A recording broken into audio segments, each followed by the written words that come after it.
this idea that needs make us weak. Needs are a component of weakness. And in fact, we teach here, when we're talking about this issue of needs, we actually use the word needful, because there's so much energy around the idea of being needy. Nobody wants to be needy. It comes across as you're weak, you're pathetic, maybe even you're a little parasitic. You need other people. But we want people to understand that we are needful and that God created us to be needful. And that's not something to be ashamed of. It's part of who we are. And that's part of what moves us towards God and towards community, is the acknowledgement of our needs.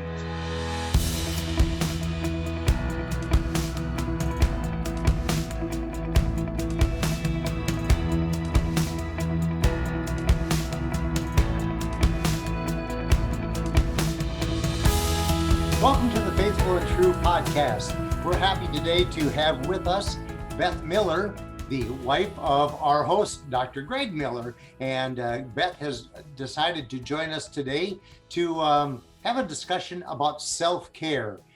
You know Beth from previous podcasts of ours. She's a very valued member of the Faithful and True team, and she's the author of this brand new book, What Loss Can Teach Us. Little promo. I'm being paid extra for this, I'm almost sure. Thank you, Randy. At any rate, good morning, Beth, and welcome to the podcast. Good morning. It's good to be here. And it's just a unique morning that you and I are not in the same place. That's why we're doing this via Zoom.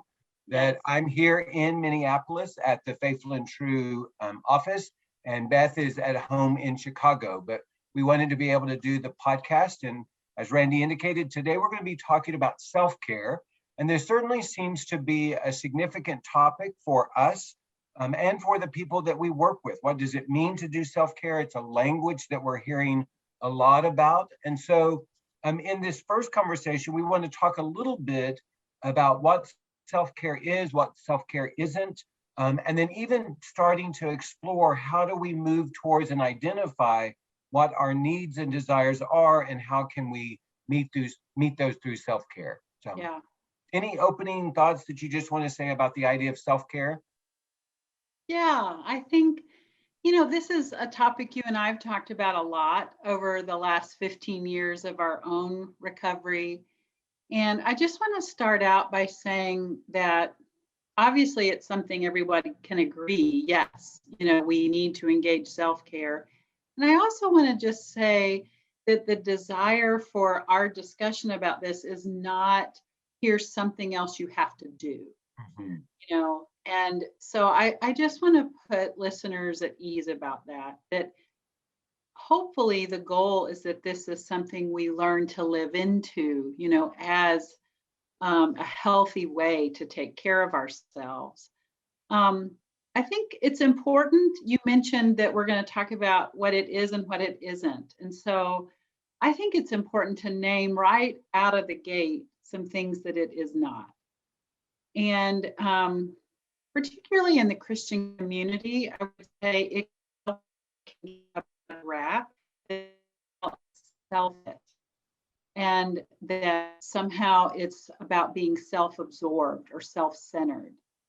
And I would say in the ways that we're going to talk about it this morning, it's not that at all, that it is actually, it's one of my favorite authors, Parker Palmer, says it's not selfish, that it's actually good stewardship of being the best steward of the gift of my life that I have been given. And I think that's a much healthier way to understand it.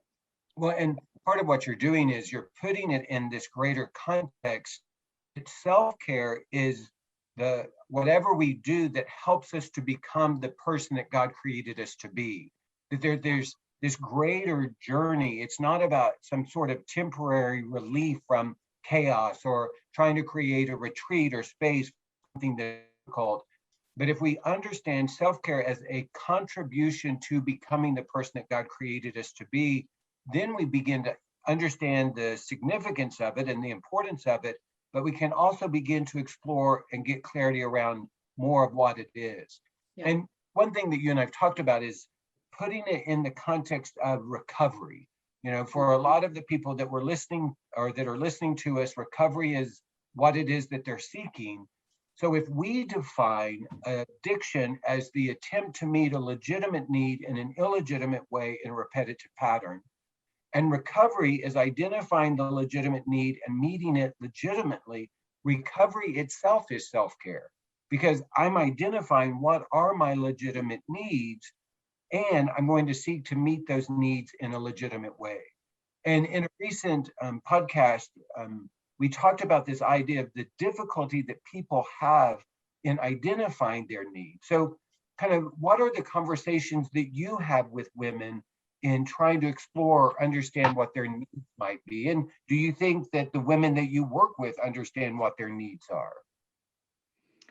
Well, I think that's a great question. And I actually think it runs across genders, men and women alike. I think this topic is one that we can all benefit from. And I do think that maybe there is some, I don't know, maybe a stereotype that somehow women are better at naming their needs than men. And I actually don't find that to be true. I think it's more, instead of around gender, I think it's more around who's doing this work and engaging some self-awareness, right? To get underneath what do I need? Because, like you and I have talked about, we can't care well for ourselves. In that definition of Parker Palmer, I can't be a good steward of myself and tend to myself if I don't first know what I need, right? And so many of us did not grow up getting asked, what do you need? That wasn't even often a conversation, right? Well, and even this idea that needs make us weak, needs are a component of weakness. And in fact, we teach here, when we're talking about this issue of needs, we actually use the word needful, because there's so much energy around the idea of being needy. Nobody wants to be needy. It comes across as you're weak, you're pathetic, maybe even you're a little parasitic. You need other people. But we want people to understand that we are needful and that God created us to be needful. And that's not something to be ashamed of. It's part of who we are. And that's part of what moves us towards God and towards community, is the acknowledgement of our needs. Yeah. Well, so in that regard, I know one of the things that, if listeners have been to our workshops, they've been exposed to, or in our groups, they've been exposed to this idea of the 7 desires. And I think that is a great place to help us understand, kind of get a framework for, okay, what do I need? Yeah, because that question is huge, right? yeah. What do I And need? I know that in our groups, a lot of times, part of the way that people check in is we ask them, what are your needs? And I know that for a lot of men, especially early in their recovery journey, you ask them, what do you need? And they're really clueless, because growing up, needs were a luxury or needs were not validated. And so we have to use the language of needs or learn the language of needs. And I think the 7 desires really helps us to be able to do that. Yeah. So why don't we kind of just talk about the beginning of the list, and that would be that first desire that Mark and Deb Laser talk about in their book, 7 Desires, the desire to be heard and understood. What exactly would that be? Yeah. So, okay, again, tying this back to self-care, if I'm, aware that I want to do some intentional things to take care of myself, and I'm in the process of trying to figure out what it is that I need, I may want to just attune to, do I have a need to be heard about something? Do I have a need to be understood about something? Another way that I've heard Mark and Debbie talk about that first of the 7 desires is seen and known. Mhm. right? So it could be a couple of different things where I'm aware that I'm feeling needful, that I'm not being, there's an issue that I want to be understood about, or I'm feeling really alone.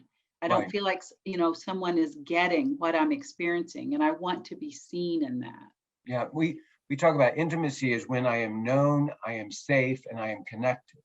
And I think one of the things that we see a lot of times in working with couples is sometimes there can be disruption because of pain and chaos and hurt. Other times there's disruption just in the busyness of life. I was talking to a guy the other day who there's not anything necessarily difficult between him and his wife, but they just weren't connecting.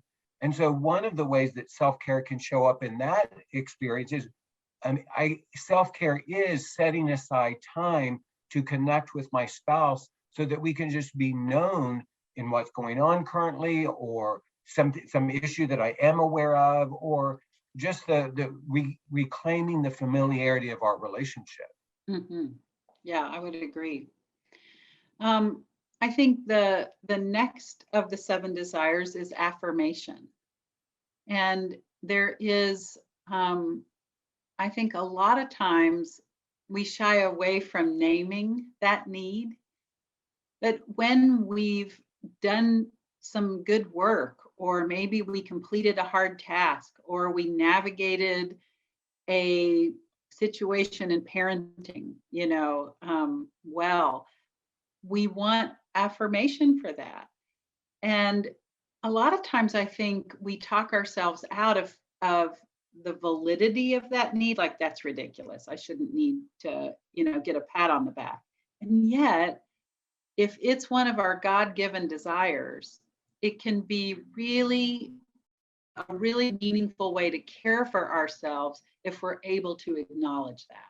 Right. Yeah, and I like that word acknowledgement. That's so much of what affirmation can be. First is in order to affirm someone for something that has happened, there needs to be an awareness of it and an acknowledgement of it.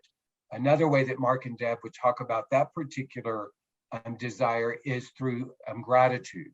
That affirmation can come across as gratitude as we thank someone for a contribution that they made to something. And it is interesting to think of self-care in the context of acknowledgement, but to ask someone to acknowledge something that is going on, or for you to just to acknowledge within yourself that this is something I've been working on.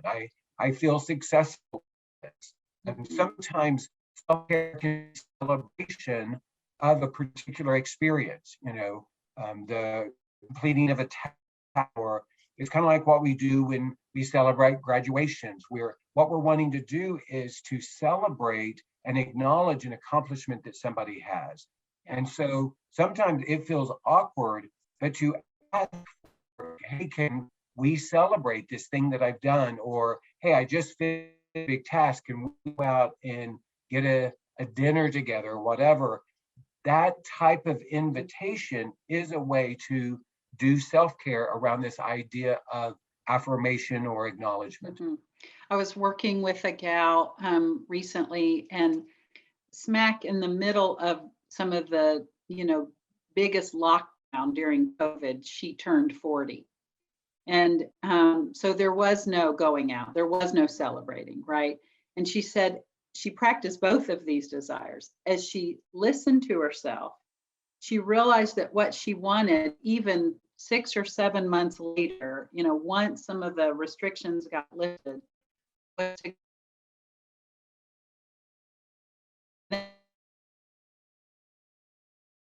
know it's 7 months later and I would love to go out and celebrate my 40th birthday. And I thought that was great, the way that she was attuned to that. I think that word attunement is really important when we're talking about self-care. We're attuning, we're like, we're just like leaning in and listening. What is it that I need? And so after affirmation is blessing. And blessing is that idea of knowing that we are unconditionally loved and accepted. And so sometimes one of the things that we're needing is that sense of blessing, that I am aware, I know that I am unconditionally loved and accepted. And, we've talked about this idea, you and I, about belovedness. And, in your training and development as a spiritual director, this is something that you work on, helping women to understand and men to understand their belovedness. But there are some things that we can do in self-care that kind of connect us or remind us of that truth. Yeah. I think this is significant because this is understanding self-care as the spiritual practice. I believe that it really is. And the deep, profound need to know that we are blessed, I think, is connected to kind of what it means to ground ourselves well. And if we don't have that sense, if we weren't given that sense of blessing growing up, or we don't have that sense of blessing from God, we end up just scrambling, and the loud voices in our head can really kind of run away with the narrative that we aren't enough, that we need to do more, and blessing and kind of centering down into the truth that we're beloved is something that creates and allows everything to fall in place. It's significant that that's the deep work of allowing the truth of who we are in Christ to permeate our sense of well-being. Any particular practices or experiences that we could someone in this idea of self-care that would address this issue of blessing or belovedness? Yeah, I think there are a couple. I think two come to mind. One is breath prayer. And breath prayer is very simply praying in accordance with our breathing. So we pray a name for God as we breathe in, and we exhale and pray a request. So it might be something like, Father, remind me that I am enough. Or wonderful counselor, remind me that I am beloved. Another really meaningful practice is imaginative prayer. It's kind of a way of prayerful daydreaming, if you will. And when we can enter into the stories of Jesus, particularly Jesus interacting with children, or, the paralytic at the pool of Bethesda, or the woman at the well,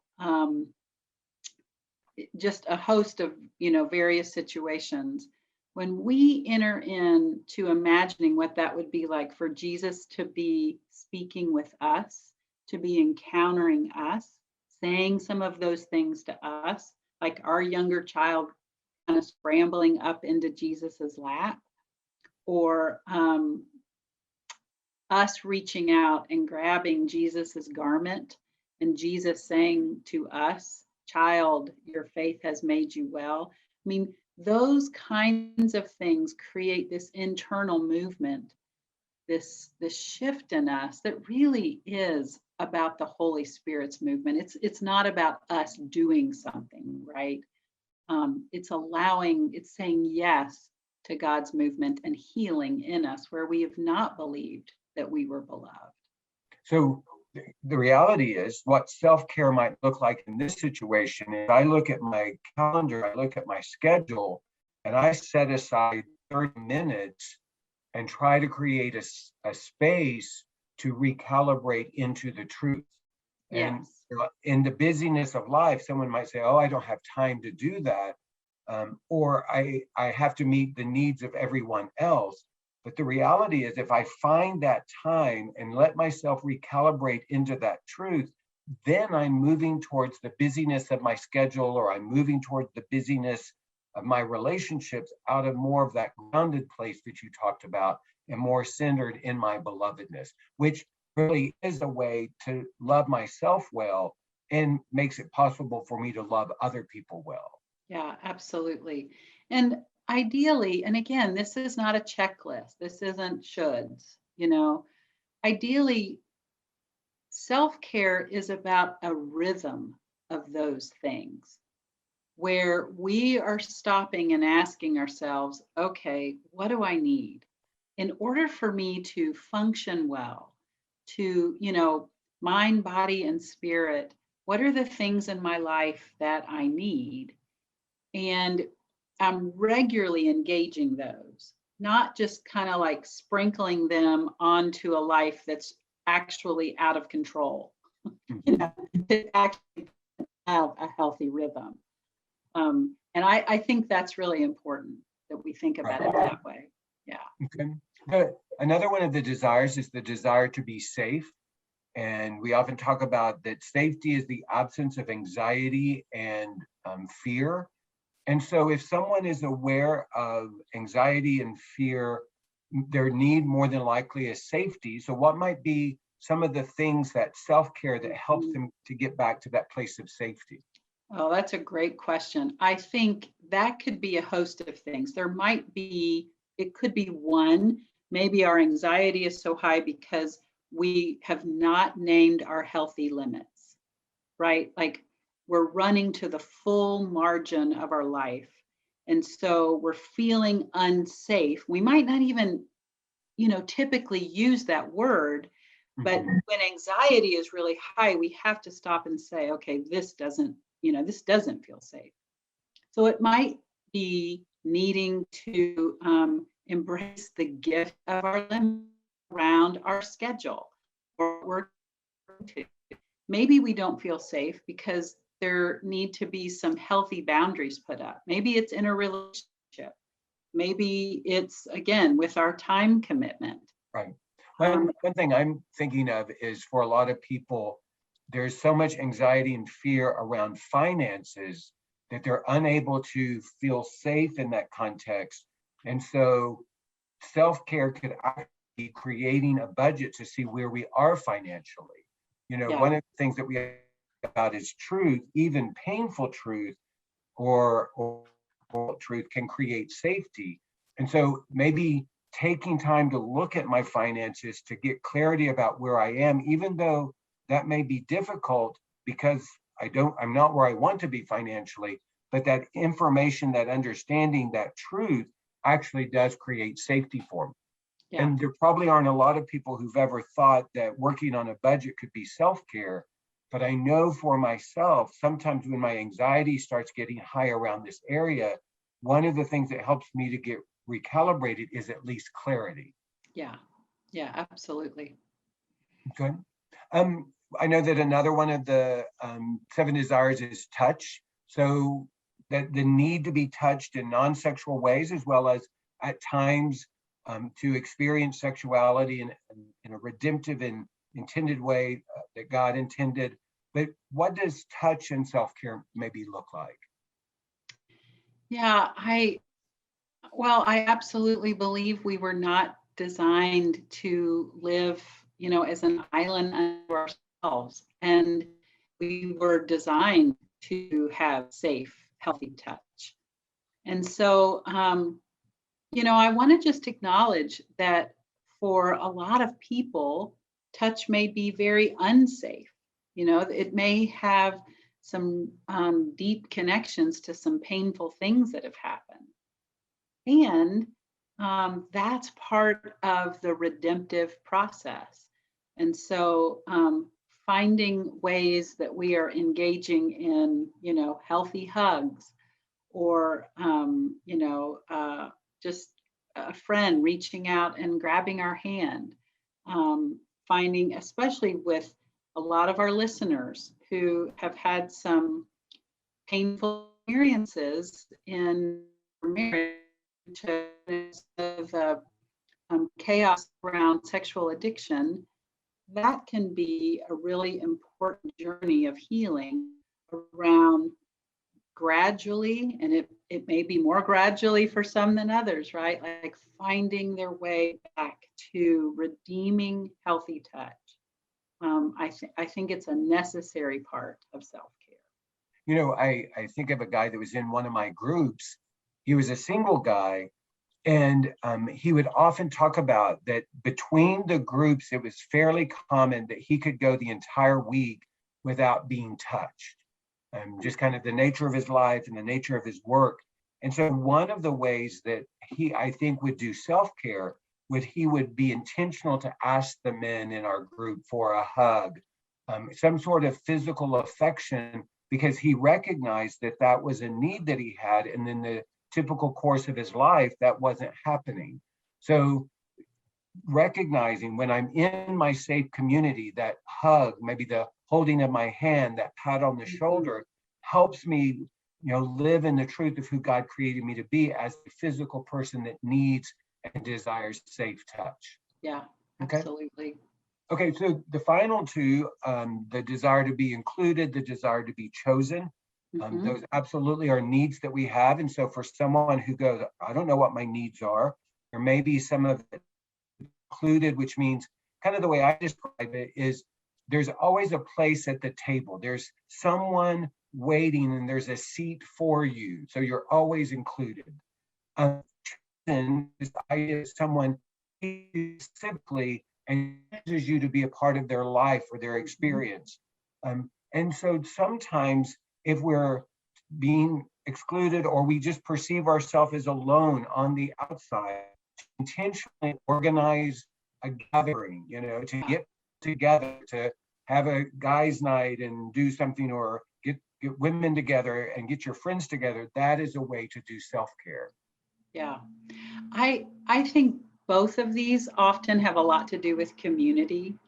And so, again, when we're slowing down and being intentional and asking, ourselves, okay, what do I need?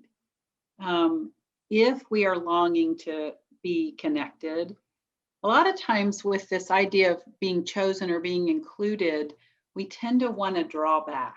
We tend to, and it's very meaningful, of course, when someone reaches out to us. Absolutely.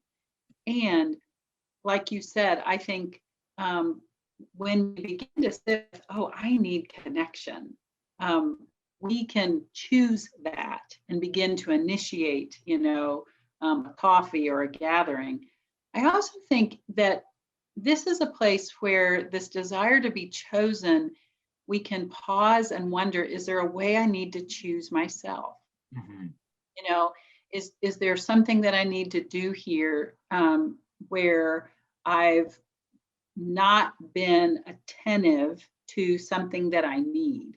I've been maybe even sacrificially, like I have a dear friend that's really been caring for a parent that has had a lot of health concerns. And so one of the ways that she can practice self-care, and I've watched her do it, is to just carve out some time to choose herself in the midst of a lot of sacrificial loving and giving that she's doing to her parent right now. Well, and even using that example of self-care might be hiring or asking someone else to come and be with that parent so that you can have some space away. Yeah. Okay. Yeah. Well, thanks for being with us. We're going to continue this conversation. We kind of started this idea of self-care with beginning our needs, and we're going to follow up with another podcast where you're going to be a part of it. And we're going to be talking about maybe some of the specifics of self-care in the various aspects of who we are. Yeah. That's great. Beth, thank you so much for joining us. And as Greg said, we look forward to part 2 of this conversation about self-care. I think it's really meeting a need for so many of our listeners and those that are a member of the community that we serve. We'd like to thank our viewers and our listeners for joining us on the Faithful and True podcast today.